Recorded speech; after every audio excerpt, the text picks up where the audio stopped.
All right, back now, 9:22. The ultimate love story continues in Love Never Dies. It is Andrew Lloyd Webber's spellbinding sequel to The Phantom of the Opera. This week, it's at the Bushnell. We are pleased to have actress Meghan Picerno, who's the lead.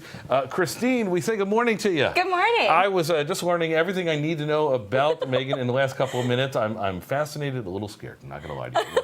Talk about that in just a second. Nice to have you here. You've been on tour with the show for 9 months? Yeah, since the beginning of rehearsals, 9 months. So it's been quite a ride. Are you all in a blur, in a haze? You have no idea where you are right now? Yes and no. I mean, I just take it as it comes. But yeah, I think we're in Connecticut, right? Last I checked. Okay, good. Talk about the show. Phantom of the Opera, obviously one of the iconic musicals on for the last 30 years on Broadway. 30 years? Yeah, 30 years. They just had their anniversary in January. There you have it. This is the sequel, and it spent some time on Broadway, but a lot of people weren't as familiar with Love Never Dies. Take us through the plot. Sure. I'll give you a really brief version. So it's 10 years later.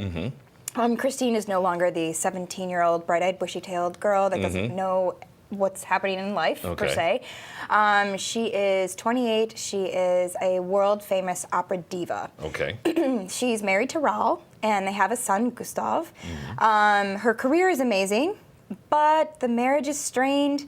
Things have changed a bit. Life has happened, like happens to all of us. We have a couple of clips. We're going to show some right now. But in the meanwhile, so a little strained marriage, unhappiness, and the Phantom is no longer in Europe. He's no longer in Paris. He's in Coney Island. Okay, that's where all the Parisians go. Yes, exactly. Well, but in fairness, so Coney Island, especially turn of the century, would have been a place where really cool. Well, really cool, and like also places where he would have been able to go in and out of life, and no one would have even noticed. Like a man with a mask, they'd be like, "Oh, great." Yeah." In New York, that's a pretty common thing. So, so the story takes now over into New York, and the love comes to fruition again. Well, it's a surprise. I mean, she thought that he was dead for 10 years, and then all of a sudden, he's back in her life. He's back in all of their lives. I hear the music. We're seeing pictures of you. Talk about your background for a second to prepare for this role. I always ask the guests what's their background in terms of what shows they've been in, and you said you're an opera singer. I'm an opera singer that is writing both worlds of both music theater and opera, and comes in handy for this show. I got to tell you, it's perfect for this. I mean, one, I'm playing an opera singer, and I know what that's like. Sure. And two, I can tell you, I mean, this music that Andrew wrote is absolutely beautiful and very classical. And without my training, I wouldn't be able to do this show every day. And we should point out, speaking of Andrew Lloyd Webber, this is not some show where they went, oh, you know what, The Phantom was great, let's do another one. He has his fingerprints on all parts of this show. You definitely know this is a Webber music. Oh, without a doubt. I mean, it's absolutely beautiful music. I mean, the moment that the orchestra begins, you're just transported into this dark, gorgeous, mysterious world.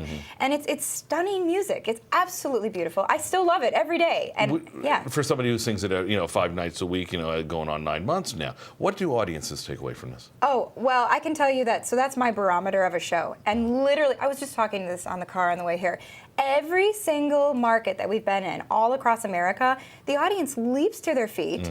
And, whether they are sad or mad, what's happened to all the characters, I mean, they have a very human experience. And they love it. And how could they not? The sets are gorgeous. The costumes are beautiful. My cast is so talented. I mean, we were handpicked to do it. You saw typical Webber stuff. You saw the pictures of what sets look like, the music very strong, and typical of an Andrew Lloyd Webber show.